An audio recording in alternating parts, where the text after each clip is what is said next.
Hello everybody, this is Grimcat and we are back with some more Dominions 5 Warriors of the Faith. We are going to be starting a new series today with a new nation. And so let's go ahead and jump right on in it. Let's go ahead and create our world. We're going to do a random map. We are going to, again, do medium. We're going to have few water provinces, and I don't think this option was here before the first time I did it. This must be a new little update, so that's nice. Because there was an awful lot of water I felt on the last one. We're going to turn off our wraparound because I kind of like the extra challenge of sometimes getting in a corner and that little start right there. In some ways it's easier, some ways it's more of a challenge, but I kind of hate the wraparound. Not hate, it's definitely a bit strong of a word, but dislike it as much. We're going to go ahead and call it Let's Play 2 for our second series. That's right, we can't use a hyphen or apostrophe.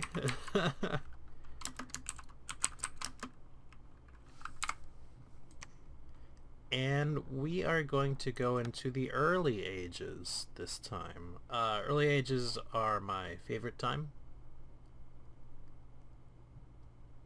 You get a lot more sites in early age, you know, gem income sites, things of that nature. Magic is more powerful because your troops are generally a bit weaker. In the Middle Ages and Late Ages, sometimes you get iron, steel, and all that. Not so much in the early ages, with some notable exceptions. We're going to go OK, and we're going to add 4 nations. Ooh, and we're going to go ahead and bump them up to a difficult AI. Ooh, so a little bit more of a challenging game here. There's a chance we could lose. Maybe not a huge chance, but certainly there is a chance. And we are going to choose Xibalba, Vigil of the Sun. Now, Xibalba holds a place that's just really near and dear to my heart. They don't get a lot of love because they have generally weak troops. But Xibalba was actually the first nation that I beat the game with, because they're quite cheaty, really. You know, if you play as Xibalba right, it feels like you're cheating. And now I don't know how that goes for like multiplayer games or anything like that, but certainly feels like you're cheating on single player. So let's add another person in there. How about that? It'll be 4 of us and Xibalba. Okay. And I'm going to go ahead and read the intro text this time. Xibalba is a vast realm of dark caverns beneath the forests of Mictlan. According to legend, the sun and the moon pass through a labyrinthine caves on their daily journey to the eastern horizon. On this journey, they were guarded by the Bat People, Zots, that dwelt in the dark reaches of the Xibalban underworld. Being almost blind, they would not see and covet the splendor sun. No one has seen the sun or moon pass through Xibalba for ages, but the Zots keep their vigil and their traditions alive. But lately, the Bat People have lost purpose, and the priestly rulers of Xibalba looks to the surface world to once more bask in the splendor of the sun and the moon. The Zots are led by priest kings from various cities, and only the priesthood represents centralized power. They still train the sacred sun guides, once tasked with guarding the celestial entities through the dark world of Xibalba.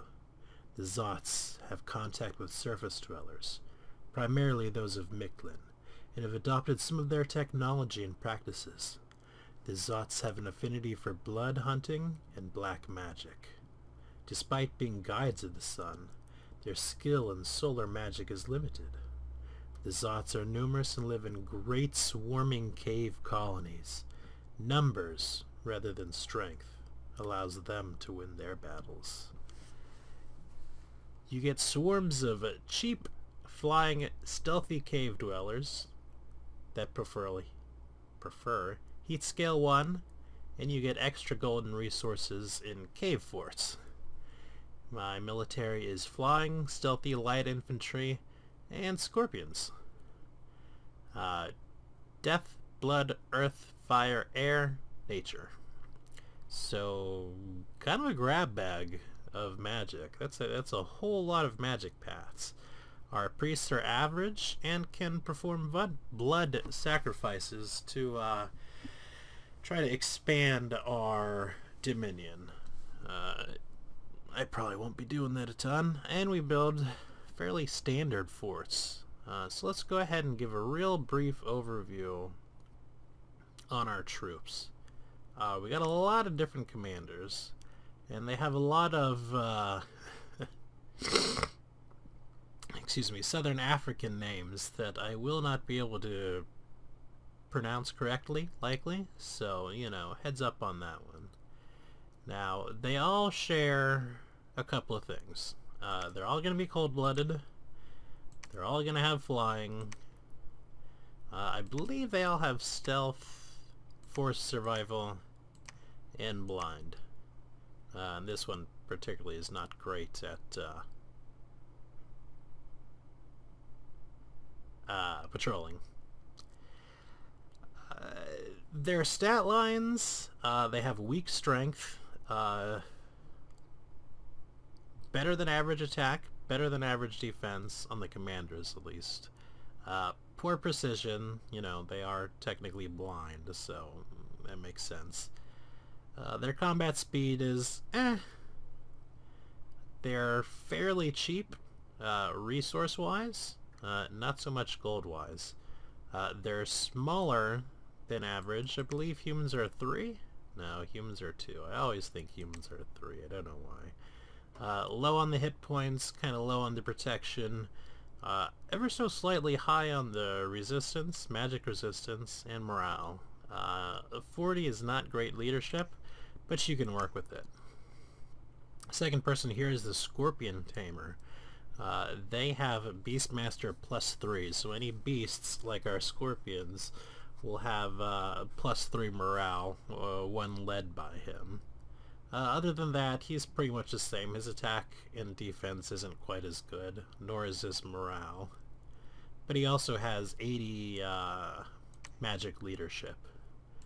The third guy, Jaw, is our first priest. He is sacred himself, and he's a priest level 1. Mostly the same, bad precision again. That's sort of a common thing. Our second priest is level 2, sacred himself. He is old age, and their age is a bit older. They started at 100 for old age, and he's 107. I don't think they're all 107 when they come out, but you know, they're fairly close to it, really.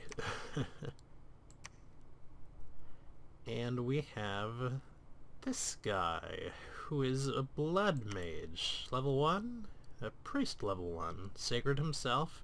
He is negatively inspirational, so any troops led by him get a -1 on their morale. He causes unrest, but he's a good blood searcher.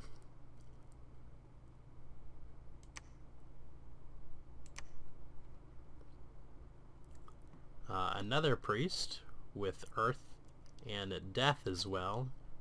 He also has Fortune Teller 10, so he's not too bad. It can be kind of important with the fortune telling, because it can prevent bad events. So we'll likely see some of these Chillons at some point. Still kind of heavy on the gold, not so much on the resources. And they can be recruited in caves. So I guess it's kind of dependent on us getting a cave before we can get those guys or not. We have a fire priest and possible earth, death, blood. Not really too much a note about him. No armor, so his protection is abysmal.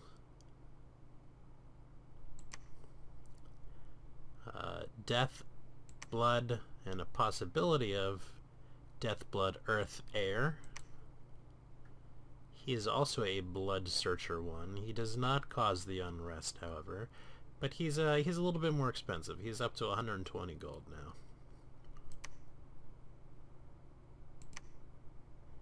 And we have some of our main mages, more sort of combat mages, ones that can actually do a little bit.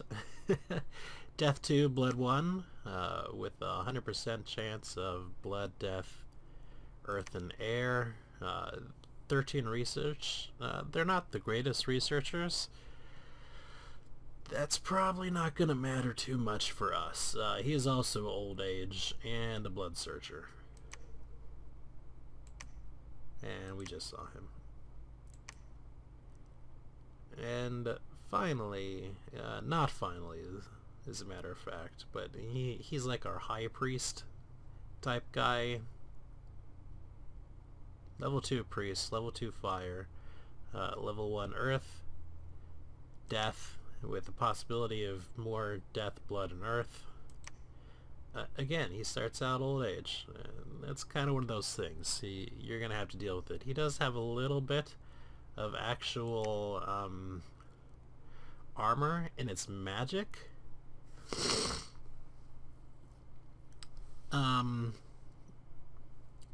It's more more resistant to hostile magic. I don't think it plays too much of a difference in between just regular armor, but it is kind of there, so it is something to sort of be aware at.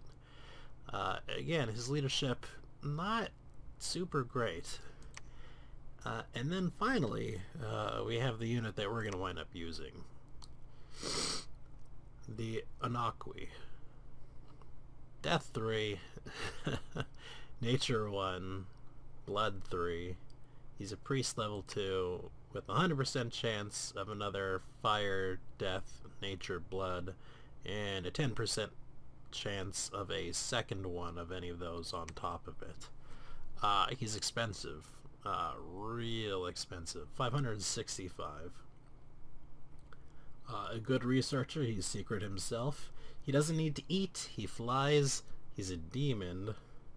He makes his own supply, pretty much due to the nature path. That's what that comes from. He is blind. He does cause unrest 3. So that's kind of something you need to watch out for, but it's not too bad. He's a blood searcher too, which is pretty darn good. And he is a Dominion monster summoner. He summons these sacred beast bats, which he always starts with 2 at the beginning of each battle. And we can't take a look at them right now, but they are sacred. And that's kind of the important thing. 3 attacks, one of which being a really strong venom attack. It does, 50 fatigue damage onto it. And that's pretty impressive. And then our troops. We have scorpions. Teeny tiny little scorpions. They do 5 poison damage. It's actually magic. I don't believe it's just fatigue. This one might actually not be just fatigue either. No, this one definitely is. That's the blue. They're mindless. They're swarming things. We have slightly bigger scorpions that do pretty much the same damage. And finally we have really big scorpions, which again, pretty much do the same damage, but they have a really nice poison attack. 35 poison, that is a lot of poison. Good strength, it's alright attack. Not so much on the defense. Okay, protection. We won't see too many of them the way we're going. In the regular troops, we have our baseline Xibalban warrior. 8 gold, 1 resource. Pretty cheap. 7 strength, so definitely on the weak side. Average attack skill, below average defense. Really poor precision, although that doesn't matter too much. Excuse me, in a close range fighter. On the low side of hit points, on the high side of magic resistance, and on the low side of morale. They have a lance. And so lances, you know, they get a charge bonus for their first strike, and they have length 3, so that's kind of nice. A step up, or rather, we have a version that has an obsidian club sword as well, and they just have the slash blunt weapon damage, which 15 is a lot of weapon damage for strength 7, so they're not awful. We have a dart thrower that throws an obsidian dart. That's pretty much the only thing we have in concession of range, and it's not great. You know, they have such low precision that we're definitely not using these guys too much. We have the Xibalban guard that has Mictlan armor on them, so they at least have protection 8, and they also have this obsidian stone club. They're 10 gold, 4 resources, so as you can see, this is sort of their middle of the range troop. They're still really cheap, and they're, well, frankly, kind of below average. Yeah, combat speed 8 is definitely nothing to get excited about. They do fly, and believe me, we'll be taking advantage of that. And finally, we have what is going to be our bread and butter, which is the Sun Guide. Still on the cheap side, 18 gold, up to 15 resources, so that's pretty significant actually. 8 strength, so slightly stronger. 13 attack, that's getting onto a place where it's actually kind of good.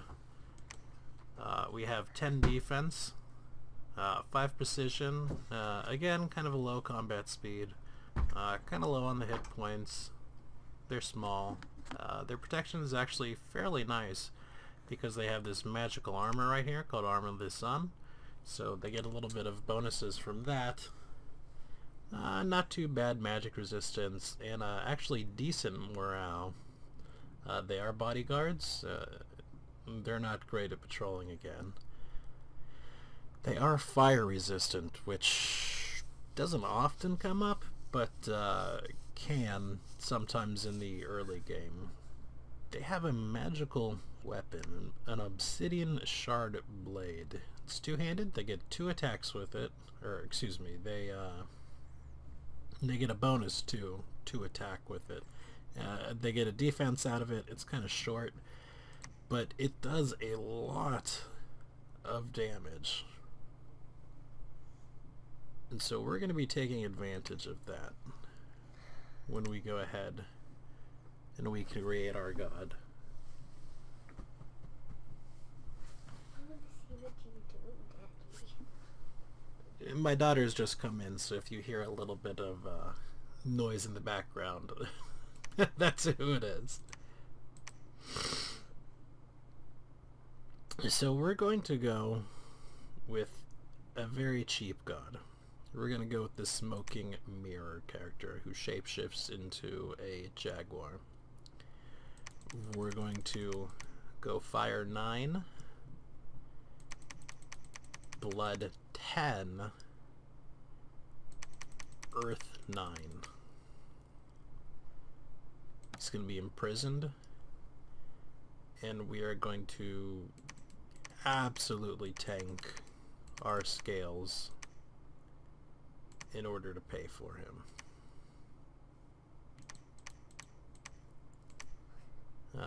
4 Dominion will probably be good. I could probably get by with 3, and keeping the luck up a little bit, and keeping the death up a little bit. Now let's actually try to get rid of the death completely. Okay, I think I like that. We've got a little bit of turmoil. We got sloth. We could go even further. Get rid of some of that. I kind of like that. And for our bless, we're going to go attack skill, attack skill, attack skill. So 3 attack skills, so they have +6 attack skill. We're going to go strength of the earth, strength of the earth, strength of the earth,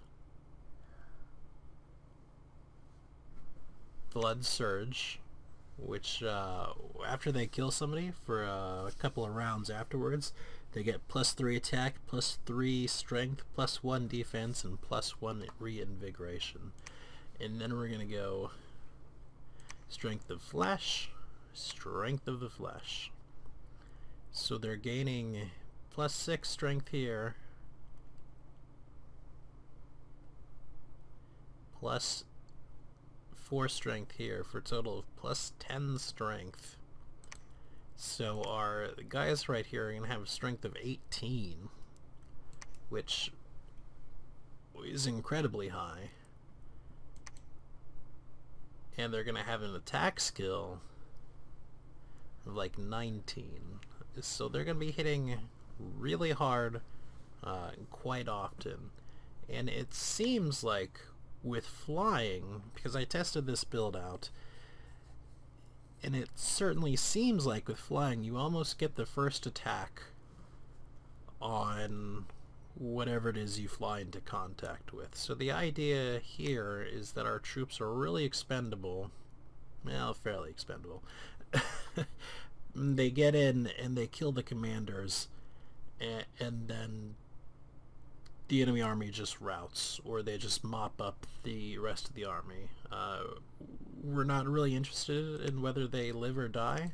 Of course we want them to live, but you know, things happen, and we're going to be okay with that. So I think we're going to jump in just one moment. Alright, and I thought about naming our commander, or rather our god, but I couldn't really think of a great one, frankly. So we're just going to go with what it suggests in the beginning, and we'll be Tezcatlipoca.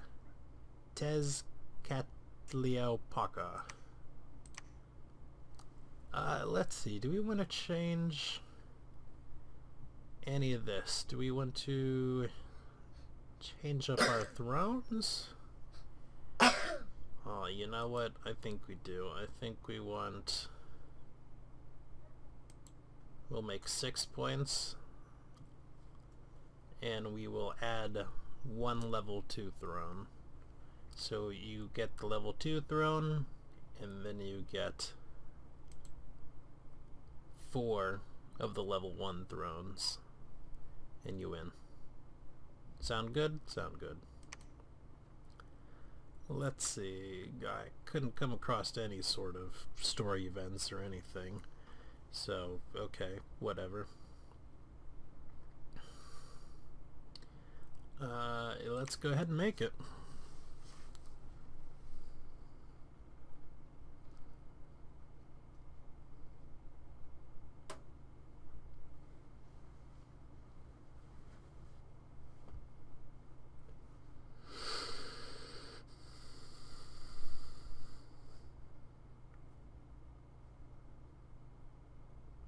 taken sort of a long time. Usually it doesn't take anywhere near this long, I feel. But it looks like, there we go. In the beginning there was chaos, now the wheel is turned once again. Okay. Not a bad start, but not the best start either. There's only 4 provinces bordering us, one of which is a throne. Ooh, there's a volcano right here. That's kind of interesting. Patches of water. Hopefully we don't have any water nations. I didn't remember to turn them off, so I suppose there is a chance where we get some. I should have set everybody to land, but didn't think about it. There's one cave at the far corner of the map, so that's fantastic.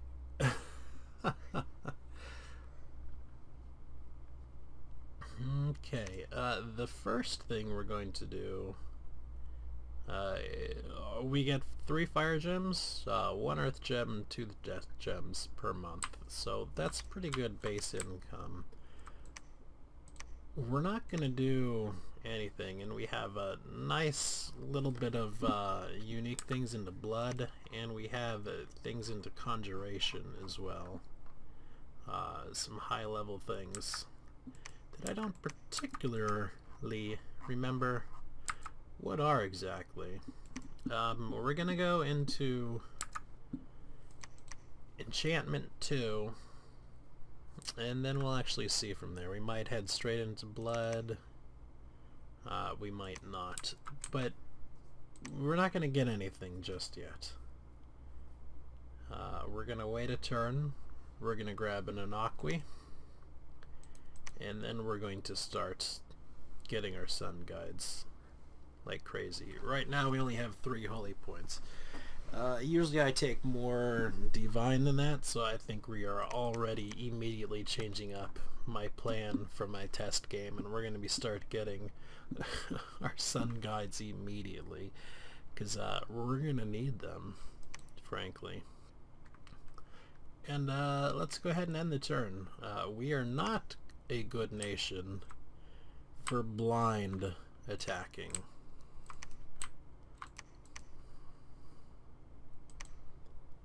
Not too good at all. We are going to put everybody on hold attack, rearmost. Hold an attack, rearmost.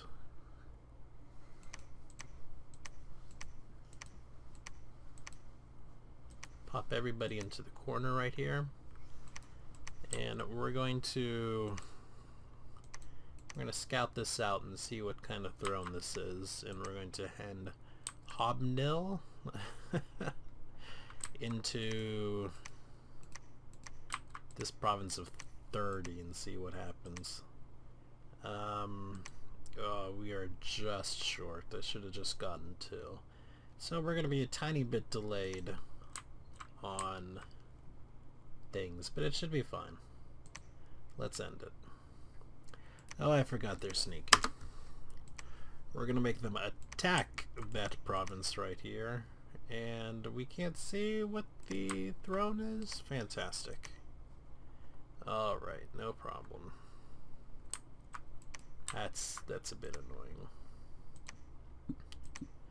Alright, big guy right there on the way, Anakwi.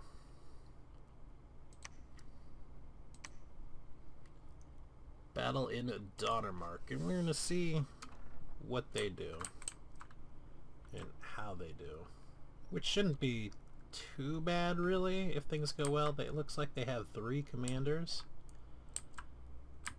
so they're gonna wait a full turn, which seems like it's much longer than it is, and we all fly up and we all land and kill the commanders. So everybody should be sort of panicking, or almost panicking now, and they've routed. And Unfortunately, they're routing right into us, so they're getting some attacks off on us, but it's not too bad. I wish we would just fly away and stop, but we don't. We lost 5 warriors on there, but we killed 29, so we did pretty well.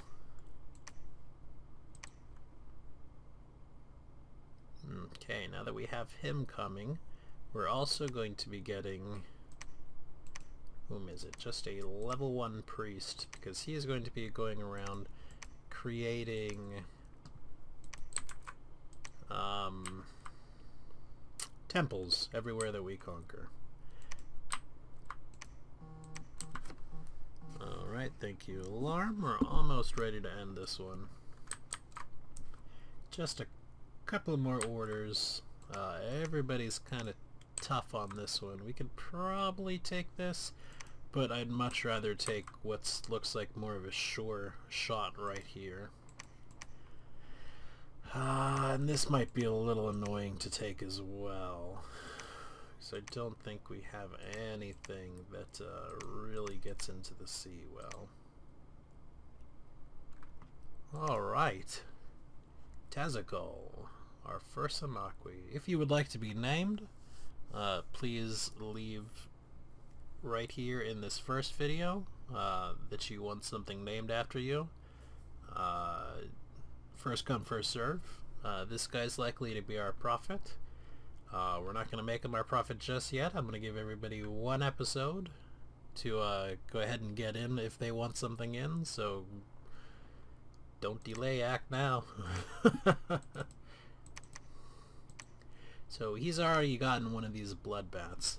So bloodbaths have a base strength 12. Keep in mind we have, what, plus 10 strength, so they're going to be strength 24, so they're going to be doing something like 20 damage right here with these venomous fangs and with poison. Attack skill 11, which isn't great, but keep in mind we're bumped up by 6, so it's going to be 17, so pretty nice right there. They'll be able to get a lot of damage done, and they have 19 hit points. And of course, these are free spawn. They don't have any kind of upkeep, so they're pretty nice. So we're going to, whoops, set them up on their script.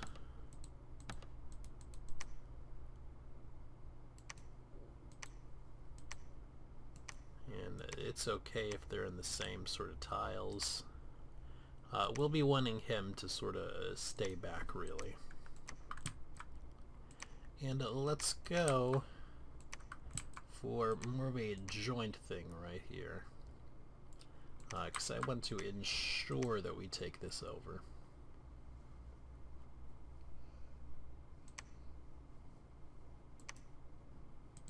End turn.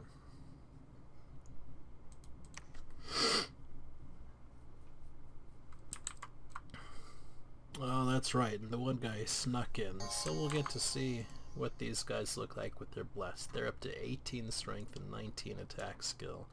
They're doing 31 damage on a hit. Same thing with the blood beasts. Of course, the 2 that are sort of free spawn always run in and are slaughtered horrifically.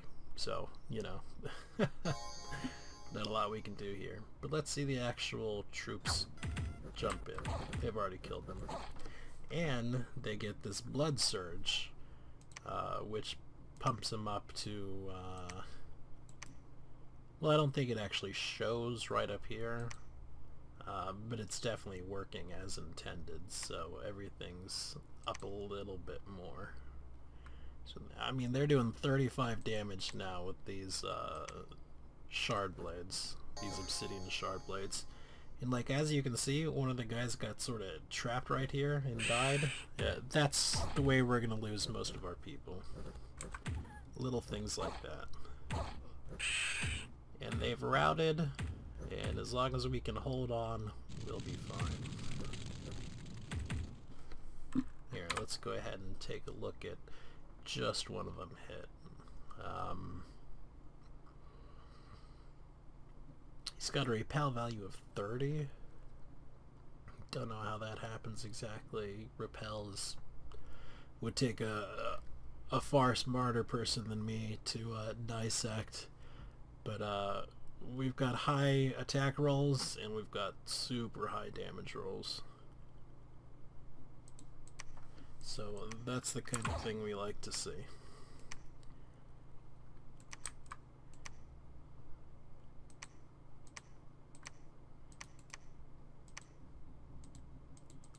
So we'll go ahead and we will get one more priest, and we're gonna start our priest constructing temples. Oh, I forgot to increase our province defense. We're gonna have fairly high province defense in places because we're not doing a lot with our gold, frankly. So that's the way this game is gonna go. I think I'm gonna cut the episode right here. Please leave a like, a comment, and subscribe. And like I mentioned before, if you want to be a priest or a demon commander or even a regular commander or something like that, leave your name in the comments and say what you'd like to be.